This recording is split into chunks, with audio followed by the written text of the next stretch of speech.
welcome to MJC, Marianne's Jazzcast. My name is Marianne and I'm grateful that you're joining me. This time I'm very pleased to welcome a special guest. A couple of years ago I saw him for the first time in Hamburg at the Jazz Hall, which is connected to the Hochschule für Musik und Theater, HFMT, the conservatory where young international talents may study jazz, including music theory, jazz history, improvisation, composing and performing in bands. So after the pandemic, a small group of very young jazz students played a concert, and he was the drummer, slender-boned, elegantly dressed in a light-colored suit and tie, his dark hair well cut, and he played the drums delicately and with enormous passion. I was stunned. After the concert I shortly talked to him, and since then I wanted to learn more about this young musician who was born on the 1st of September 2000 in Brazil. During the last years, he's still studying in Hamburg, I saw him in concert many times, in various groups, in clubs, in the Jazz Hall, and at the widely known Elb Jazz Festival. 2024 in the small white jazz truck, and 2026 on the big black Hamburg stage with a quartet under his name. And important to mention, his first CD, Live at Brückenstern, was released in October 2025, and the cover of the CD was designed by his beloved Brazilian wife and graphic designer Gabriela Basso. And now I'm really happy to greet him and talk to him extensively about his upbringing, his family, friends, teachers, his interests, shining examples, idols, and his hopes. And his name is? My name is Rafa Müller, and thank you for having me. Actually, my full name is Rafael Branco Müller, because in Brazil we have the last names of both our parents most of the time, and some people even get carried away and get the names of their grandparents and their grandparents and grandparents. So a lot of friends of mine have a very long name, and I happen to have just a fairly longer name than everybody else, which is Branco from my mother and Müller from my father. And but as an artistic decision, I chose to have the nickname of Rafa, which everybody calls me like this, and Müller is easier to remember, I think, than Branco, at least. So it just happened naturally that's how I'm called as an artist, Rafa Müller. But you can call me in whichever way you want. Oh, thank you for the details, Rafa. But where in Brazil were you born? In Porto Alegre. That's a city in the south of Brazil. That's the capital of the state of Rio Grande do Sul, which is the furthest south state in Brazil. So very close to Argentina and to Paraguay and Uruguay. And Porto Alegre is the capital of the state. So, wow, that's very far away. What made you move to Hamburg? That's a very special question because, first of all, a very good friend of mine that I played with for years in Porto Alegre, he's called Lucas Echeverria. He plays the guitar and he started studying here in 2019. He found out about the conservatory through a good friend of his and master and teacher of both of us called Kiko Freitas, which is a drummer from songwriter João Bosco. So Kiko Freitas, this fantastic drummer, and he also was my teacher for some time. He collaborated many times with the NDR big band in Hamburg and knows Wolf Kerschak quite close. So all of these very important figures and were already connected somehow. And Kiko heard from Lucas that he wanted to study somewhere and recommended him this conservatory here in Hamburg to study. And with Lucas, then after a few years during the pandemic, I talked a lot with Lucas, and Lucas convinced me, like he said, Hamburg is such a beautiful scene. You gotta come over and study. Everything is really great here, and you will love it. And he was right. I was really glad to come over and study here and also just live here as a musician. So Well, that's a blessing for all the jazz fans around. When did you get interested in playing, especially the drums? well, if I can remember, that's been quite some time ago. I was around 2 or 3 years old.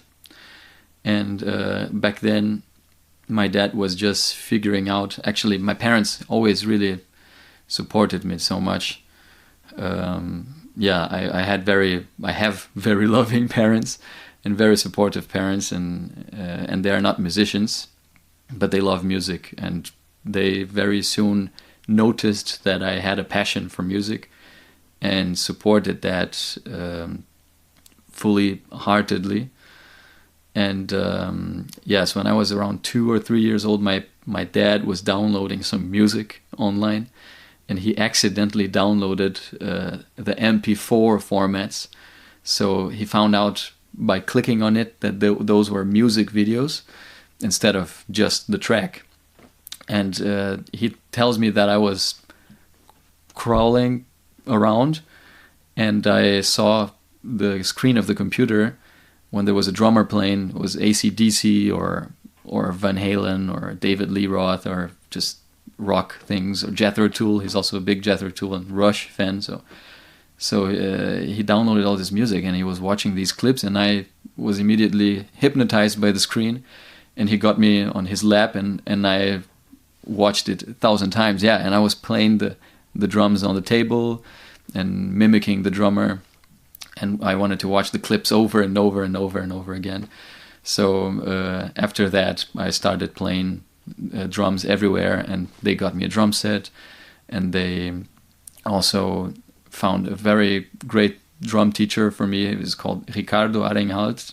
He's comes from, actually his dad is German, but he's born in Brazil, and he was a very important teacher for me as well. I started having lessons with him when I was 4 years old, and I had up until end of high school or so. And I learned everything from him musically, to improvise, to listen to. He's kind of a second father to me as well. So I am very thankful for that. So through all these different inspirations, I got to play the drum set. It is a choice I made before I could realize, and I'm glad about it. Ah, that sounds great. Also this German-Brazilian connection in the person of drummer Ricardo Arenhalt. I would like to learn more about your experiences in Brazil. Were you engaged in Brazilian music and projects? Yes, quite a lot. Actually, I love Brazilian music. I grew up with it, and it's still, I think I couldn't run away from it, even if I wanted to. It's who I am musically. Even if I play jazz or improvised music or classical or whatever it is, I have this identity. And Brazilian music for me, it's like a mixture. It's not a product. It's still a mixture. It's still something that is very diverse. And I had my first professional experiences in Brazil and in music, and maybe the first very important one that I had was this project, this band that it was a tribute to the great singer Elis Regina. This singer, she comes from Porto Alegre as well, from the city that I come from.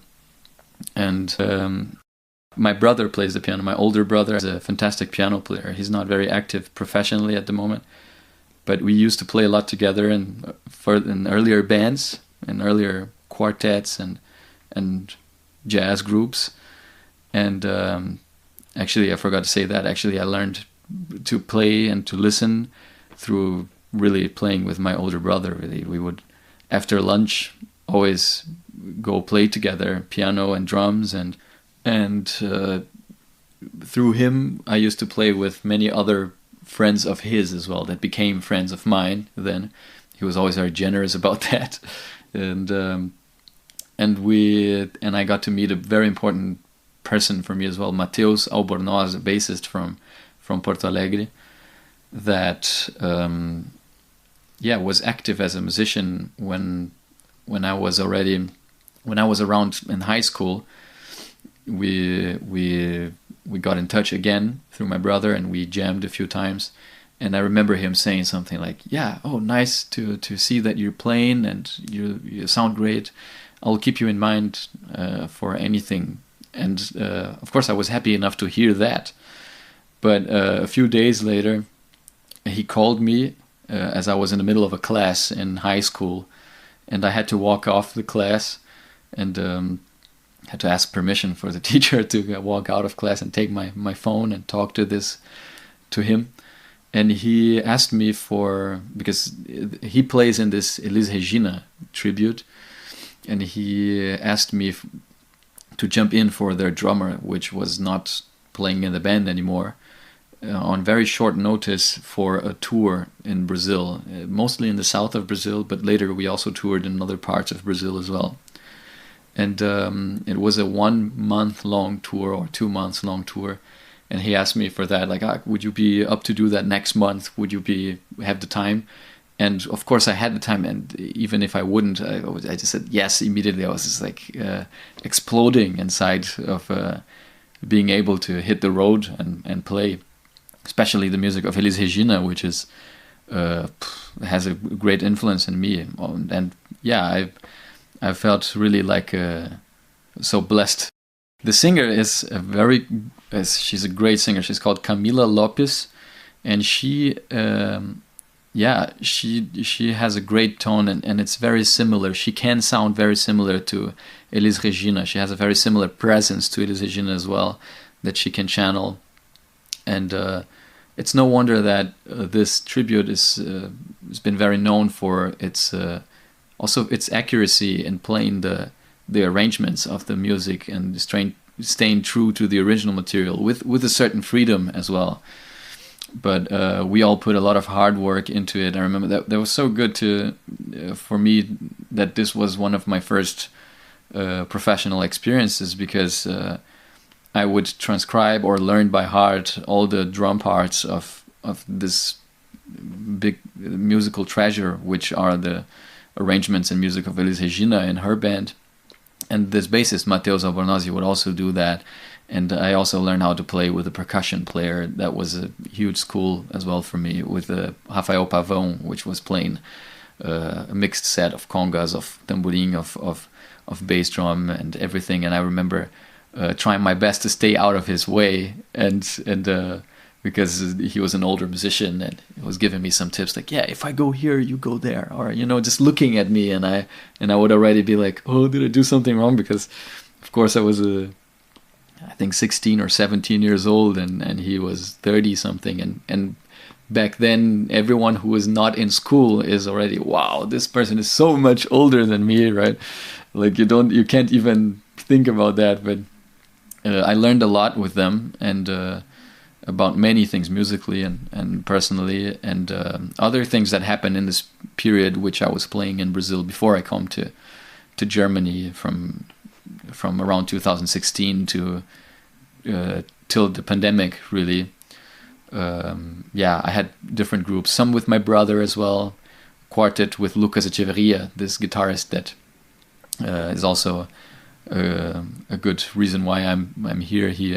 He brought me here, and with Matheus, this bassist, and my brother, Ben-Hur is his name, and we used to play a lot together. And I'm really reminiscent of these times. I learned a lot. So it's obvious drumming is simply the most important part of your life.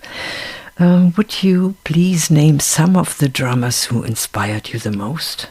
Well, yeah, there's many influences. I have to say Elvin Jones was always a great inspiration for me, as he is for many. And also Al Foster is a drummer I really deeply admire, and I discovered only later by having lessons with Holger Nell here at the conservatory, which is also a very important person in my life. He really showed me many ways, and I'm very thankful for him for those years of lessons.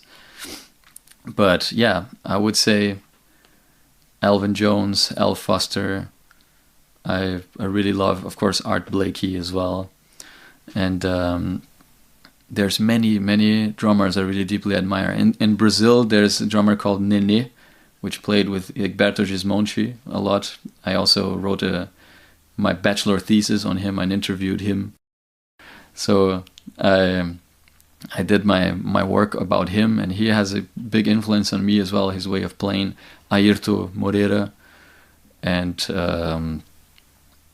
many great drummers are a big influence on me in Brazil, in America, in Europe as well, like Jon Christensen, for example, or Gunther Sommer, or in Hamburg there's so many great drummers that I deeply admire. Dirk Achim Donau and Björn Lücker and Konrad Ulrich is not living here anymore, but there's really a lot of people that I had the pleasure to see in live and be inspired by them, and it's I could name a few. But now, living in Hamburg, playing with different musicians, that also means different instruments, different characters, temperaments, changing teams. How do you, as the drummer, handle that? Who's leading? Sometimes the musical track seems to get lost. And how do you deal with that? Yeah, that's a great question. I mean, I was always very fascinated by orchestration and how one can explore room. And I guess as a musician, you learn how to leave space for different instruments, for different players as well. So in many cases, playing without a pianist or a guitar player, let's say, allows the drums to play in a more colorful, more harmonic way, and or just playing with a bassist and a saxophone in trio really opens up possibilities of a certain ambiguity in terms of harmony that I really love to explore. That, for example, you can play more, or you can play suggest more chords with symbols, or play more colors associated. And I think the drums are for me, and I'm very passionate about the drums, especially because it's an instrument of fantasy. Because we don't have 12 notes, we don't have certain scales we can play, or so. We have to deal with those 7, maybe 8 elements that we have, and really imagine a picture out of it, right? So why do you play a cymbal when a certain chord shows up, or why do you play with the hi-hat here and there, or just drums, or just cymbals, or just bass drum, or how do you see the drum set in this context? And I think for me it's always exciting to, regardless of the formation, hear and play what I hear in this sense. And I think every drummer is very excited about this, I would imagine, about playing with a small ensemble or a bigger ensemble and exploring the space that is there. It's of course a challenge as well, but I'm particularly excited about it. Yeah, it's really hard. It never gets easy in this sense, but working to be present in the moment and listening to the others and yourself and adjusting to that requires letting go of control a lot, and because thinking too much about your lane and about what you have to do might put you in the danger of not listening to the others, and the others may as well do the same. So you have to demand that the other players listen to you, and at the same time that they acknowledge that you are listening to them, right? And many times it happens that people get lost, or they have a different pace or different breathing, and that's why it's always I like to play with the same people and develop a kind of a relationship musically so that after a while it's just effortless, right? And for me, a great example of this, which I learned so much from, there's a couple of bassists I really admire deeply in Hamburg, and there's a bassist that I get to play with for the last few years, and I am a complete fan of, and I'm so glad that I get to learn from him, which is Paul Im. He's played with many of great players that I admire, and I learned a lot about the drums and about the bass playing with him, and yeah, I learned a lot about listening by playing with him, and of course Hamburg has amazing bassists, and on another spectrum, which is for me a different player but brings in me different emotions and different ideas, is Georgi Kiknadze. That is a phenomenal bass player as well, and yeah, from every aspect, I have to say I learned a lot from other instruments as well. Rafa, you spoke a lot about the double bass, but what about e-bass? I have not seen you on stage together with an e-bass player. Yeah, but actually, in Brazil, I mostly played with e-bass players because I guess there's a stronger tradition, or at least there's less of an acoustic bass tradition in Brazil than there is an e-bass tradition. And but of course, there's both there, both great players. But I played here in Hamburg less often with e-bass players, I guess. But there's one really good e-bass player called Achim Seifert, which is also always a pleasure to play with. There's a great bass player called Jürgen Attich as well, which I get to play with sometimes as well. And yeah, from all these bassists, I think it should be for drummers the best friend is the bassist, right? And that's something that Adam Nussbaum told me when I had a lesson with him. He was in Hamburg. The great drummer Adam Nussbaum, he told me, yeah, there's never enough great bass players in the world. There should always be more. Another bass player I forgot, because sometimes he is transitioning between roles, is Sven Kershak. For me, one of the most musical musicians I have ever met, and which has the power of making everything musical. You could. I have this fantasy, if he would have a washing machine working on a side and a truck driving backwards on the other, and you would place him with an instrument in the middle, he would make it sound like music somehow. I think that's something that he could do it. I trust him to do that. He's a really also very inspiring, like many others here. When you have a gig someplace, do you practice beforehand, or do you let the music just happen? And how do you find the gigs? Well, it depends, right? I think there's some music that requires a lot of more preparation and more awareness of the form. That's something I think for me it's the most important about learning music, is learning the shape of a song and how the dramaturgy can happen, even if spontaneously, so that one is aware of where you are in the music and how can that develop and what can happen next. Learning the music and working on the music from musicians as, for example, another good friend of mine and arranger, Lukas Brum. He's a fantastic arranger and he composes very intricate music that feels very simple to hear, to listen, but it's incredibly complicated to play it.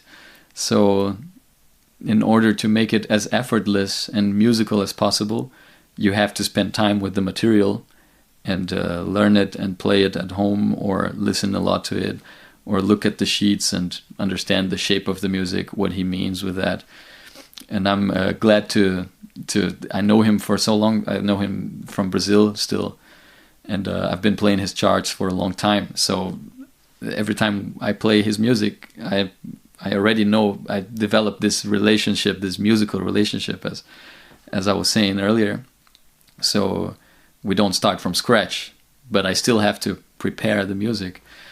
And on the other side, we can't control everything. We shouldn't, right? I think, I am a very spiritual person, and I believe that there should be room left for God and for the unknown to happen, for the mystery of making music, for the creator, exactly. Because as much as we have control on the music, we will never have full control of it. I mean, we just play the instruments, but there's obviously something else happening.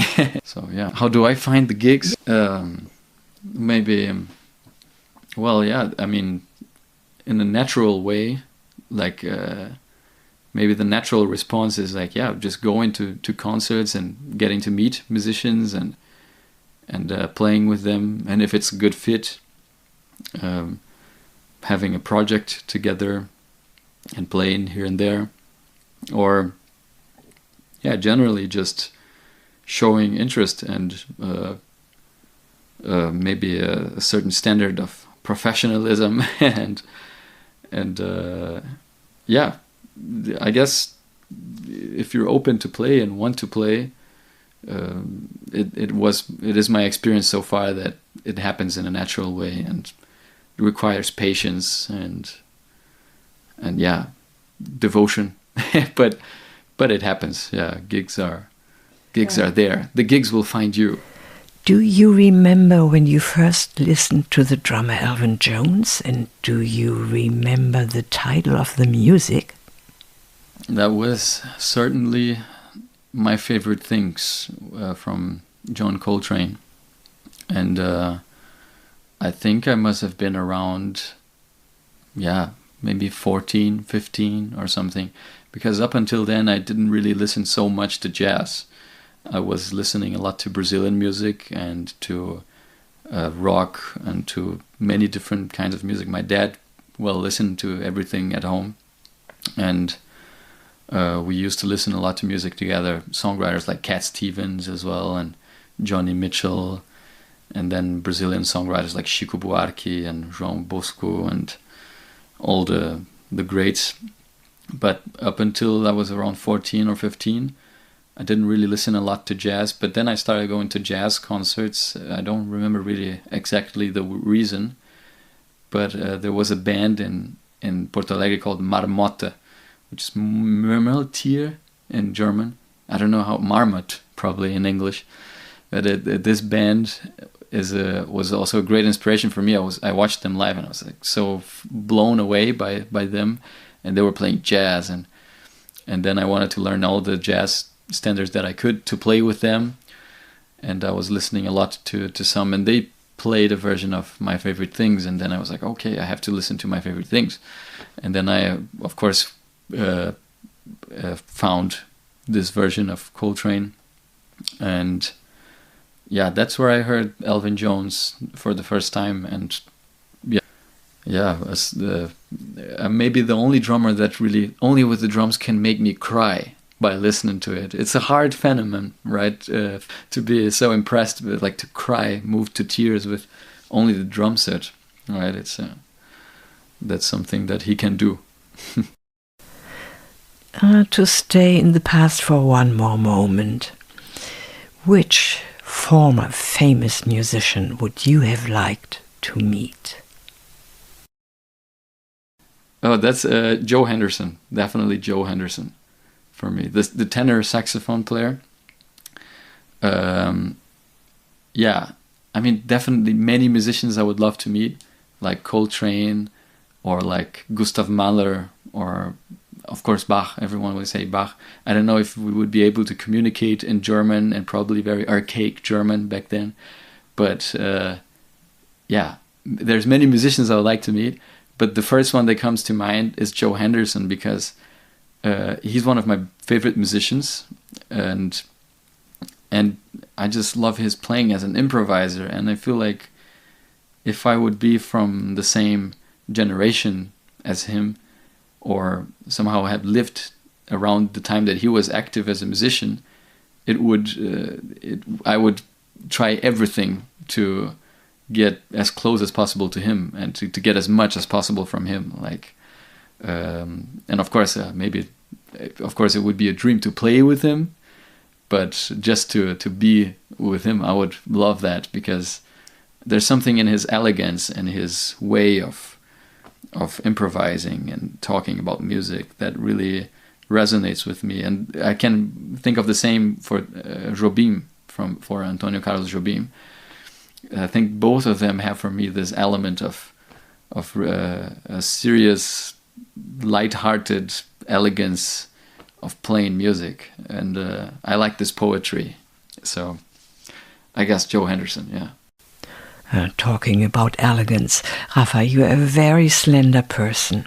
Where do you get the strength for the sound which is elegant and powerful as well? Well, yeah, very good question. But I think it's. I found out I realized that everybody has a different kind of body, and if I would wish to sound as big or so as Elvin Jones, for example, that had huge hands. By the way, I never met him, but I hear from everybody I hear from people that have big hands that shook his hand, and they say their hands felt small. So I know that he had big hands, and he sounds like that too. But I just realized it wouldn't make sense for me with my stature or whatever to try to sound like that, or to try to sound in a way that is not natural for my body in a certain way. And that, everybody can explore different strengths that they might have. I mean, this allows me to have a little bit more speed, or maybe have within a lower dynamic more articulation, or have a little bit more pressure with a low dynamic, or be more agile, which doesn't mean that I don't want to sound big as well. Sometimes I really want to sound big, and I try to, but yeah, I feel like it's our instrument, right? Our body is our instrument, and we have to learn how to play our body more than to play the instrument that we deal with. It's how we deal with our body in relation to the musical instrument that allows for music to happen. So you have to find your way through with your own means. I mean, I can't switch my body. Thank God we're all made in different ways. So. In concerts, I noticed that you always bring your own cymbals. What characteristics make cymbals so special? The cymbals are indeed very special. I think that the choice of instrument of every musician is a highly important matter that shows the way they see the music. And not in former times, but in a classical tradition, for example, some composers write cymbal gong, or in this way, just for the percussionists, right? They give them a certain indication, like Gustav Mahler or Stravinsky or whoever it is says, get this cymbal, get a cymbal, and it's up to the percussionist, and I think that's about 80% of the job, to choose which cymbal, because there's so many different cymbals in terms of sizes, sound, or darkness, or brightness, or decay, or all kinds of shapes and forms. So it plays a big role to choose the instrument you're going to play, and how that is going to fit into the music, and if that has a certain dialogue with the music, and that's what makes the music important. I think a drummer like Roy Haynes, for example, is very known for for playing this flat ride, which is this ride without a bell in it. And therefore it has less overtones, it has less density in terms of sound, but it allows more space for articulation. It's a very articulated cymbal, so you hear every note very sharp and precise. And it also allows for more space for the soloist. So for a piano trio, for example, behind a pianist like Chick Corea, in this case, where he started playing the flat ride, it's something fantastic. It works. It's great. So I guess I have only one set of cymbals, and yeah, I really like to spend time with this one set of cymbals and try to find different colors within this one set of cymbals, and let it be like a symbiotic relationship. And yeah, I think that it plays a big role to choose which cymbals you're going to play with, and it's good that most drummers, or in most places, it's normal that drummers have to bring their own cymbals, and therefore, whenever you see a drummer, he's probably playing his own cymbals, and already by looking at the cymbals, you can guess what kind of sound they're looking for, or how they're gonna sound in a way. But yeah, that's a great question. I mean, I can speak a lot about cymbals now it's a very dangerous topic that you entered in, and but just one last thing, because I'm very how do you say, mesmerized about this story that I heard. I had a few lessons with Thomas Strunen, which is a Norwegian drummer, and he knew Jon Christensen very close, which is maybe the most famous Norwegian musician. Or I mean, he played with Keith Jarrett in Belonging and Your Song, or My Song. And Jon Christensen would never bring his cymbals. He would always play the cymbals that were in the venue, and that's very odd for a drummer. But he would get any stick and play any cymbal that was there, and he was happy with it. And sometimes they were really bad cymbals, sometimes really not professional jazz drumming cymbals, more of a learning student cymbal that is just a piece of metal. And he could make them sound in a beautiful way. So that's also, and on another hand, there's a paradox, which is choosing your instrument is very important, and it always also allows you to sound in the way you want. But in another way, you have your own sound regardless of the instruments you're playing with. So I try to find a place between these two opposing truths to operate. Well, I'm wondering, how many hours do you spend playing on your drums during a day? That varied a lot from year to year. As a kid, I think I used to play well over 7 hours a day, just because I wanted to play and improvise and play with recordings, and some of it was also practicing diligently, but most of it was just really playing music.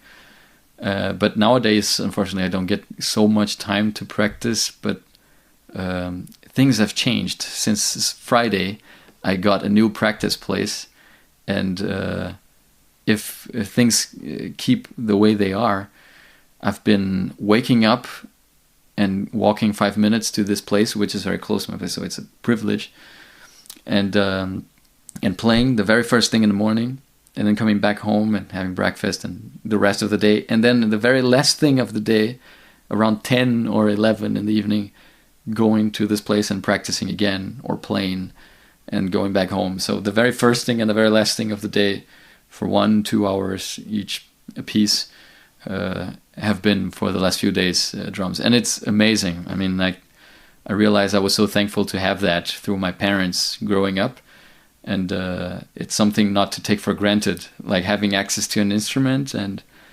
especially the drums, and being able to play without anybody complaining, which is a big thing to play, to have a space to play. It's fantastic. So yeah, I play around. Yeah, now I've been playing around 4 hours a day, if I'm lucky. But it's always a great joy to have any time to play the drums. I would say. What do you think of the statement, "It don't mean a thing if it ain't got that swing"? Also, in consideration of polyrhythms. Oh, that's true, right? It's a Duke Ellington, isn't it? Mm-hmm. I think it's true, but I also think that it's good to be open to find different swinging ways. Polyrhythms, yeah. There's so much diversity in music. I think everyone can find a place in swing, and different cultures swing differently, and sometimes people are not very open to it. But I definitely think this phrase is it's very important. Yeah. Rafa, where do you prefer to play? In a club, in a hall, or open air? I always prefer to play in a closed place, so not open air. I see there's also a beauty in playing open air. Many drums are naturally, in a folkloric way, born of playing open air. Like in the south, people play the bombo leguero, which is this Argentinian, very rough, big bass drum, and that's an open air instrument. And but I've always been more drawn to playing in a room where you can hear the feedback from the sound waves you generate, and you can play the room. If you're playing outdoors, it's hard. The sound just goes away. And then what always ends up with me is that I play more and louder, because there is space infinitely, right? And in a room you can adjust yourself to the room, which I find more musical and yeah, more ideal. So I always like to play in closed places, and therefore venues, jazz venues where normally drum sets are set. But I can appreciate both worlds. But yeah. You mentioned that you already experienced recordings in studios. What effects do these rooms have on your playing? Yeah, I've been fortunate to be in quite some recordings over the years, and yeah, I've been. Well, I think the first recording I did in a studio with a group of mine was in a quartet in Porto Alegre, about 2018 or 19, which was a quartet called Karma, and it's in more of an electric jazz kind of thing. And yeah, since then I've been lucky to be in some recordings. I've recorded with this quartet. I'm very thankful to play in Sophia Oster quartet with Konstantin Herleinsberger on the saxophone and Paul Im on bass. And Sophia, she's a wonderful pianist and singer, composer, and person, just overall a great inspiration for me and for everyone that knows her, in a way, I would say. And yeah, we recorded also in a studio last year and released a record, and with Puya Abdi, the guitarist as well, that is a very good friend of mine, and we've been playing for quite some time already. We recorded as well in studio his first album, and now his second album is coming out, and it's a live record as well. But generally I've been lucky to have recorded in many studios, and some of them not the most professional studios, but still great experience, and others that were really huge and amusing, and which also doesn't mean that something great is going to come out of it. But I think it is naturally different to record music than to play live. But first of all, not probably not having an audience directly or being separated with the drums if you're not recording all in the same room makes a great impact on your playing. And there's definitely preferences in this sense. I think when one plays in a room where the ceiling is very high, it's very good because you can it's not very dry. You can hear the cymbals resound. And but in most of the cases, studios have really small booths for drums recording, which really dries up the sound. And then afterwards, the sound engineer cranks up the reverb and deals with the sound of the drums as it would have been in a nice room. But originally it wasn't. And the way you play is affected by how you listen to it in real time and not through any other post-producing strategies. So I think, I'm glad to record and music in any circumstance. I like that a lot.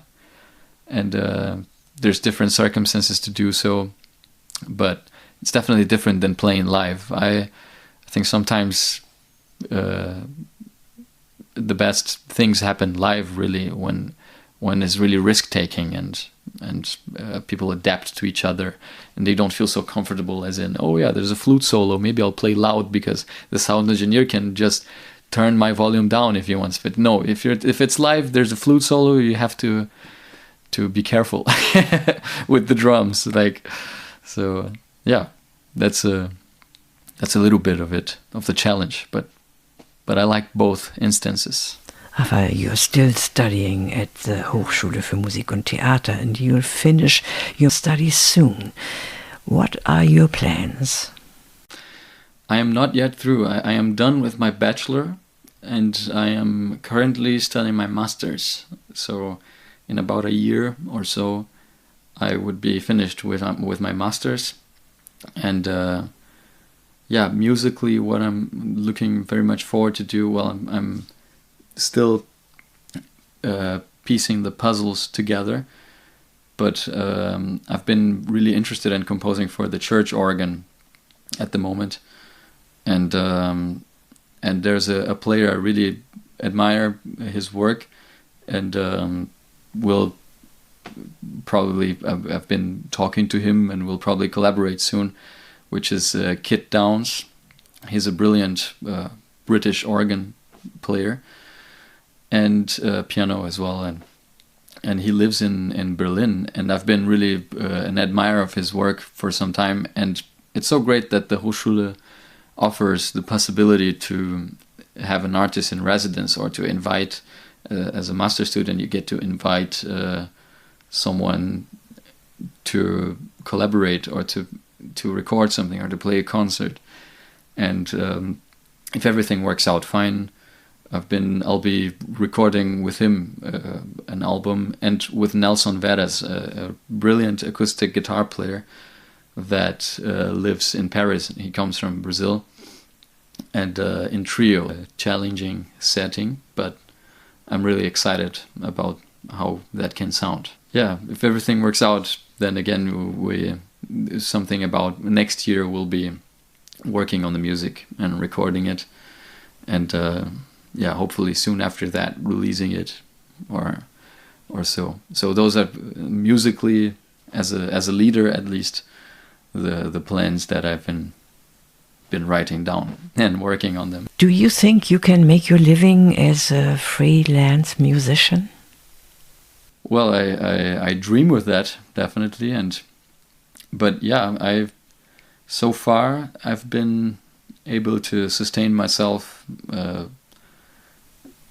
from music, which is a very privileged position, I find, and you never know if that, because life costs tend to go higher as you grow older, and my wife and I want to have kids sometime, and we have to see about how possible it is to sustain a future with music. But I think that's definitely possible. I mean, I've seen many great musicians finding a way through through music and supporting families, and yeah, I'm very optimistic about this. Now at last I admit that I went through the internet looking for informations about you, and yes, there are quite a lot of entries, so I finally have a rather profane question. Do social media mean anything to you? Yeah, a strong question. I mean, I use it mostly as a journal and a way to maybe connect with people that might be interested in improvised music and drums. But to be honest, it has been, over the last few years, way more of a problem than a solution. Because I think, I'm pretty sure that social media has been engineered for the last few years to make the user addict to it, and through this algorithm, more than to connect people. And this is no news, or I'm not speaking any revelation here, but it's a very isolating thing, right? The social media, people can spend a lot of time instead of going to a club, yeah, or listening to music in a room from a CD or a vinyl. So I really try over the last times to actively do that, in contrast to using social media. But of course, I still enjoy using it and posting it as a journal, and updating my music here and there. And but I would say it's more healthy to consider a future with less social media, if any. Well, without social media, podcasts would not work. My thanks go to Rafa Müller for talking about his exciting and informative journey through his life as a jazz drummer. And I hope that his experiences and his knowledge inspire and encourage other young musicians. I am Marianne Tastappen, and MJC, Marianne's Jazzcast, will be continued soon. Stay tuned.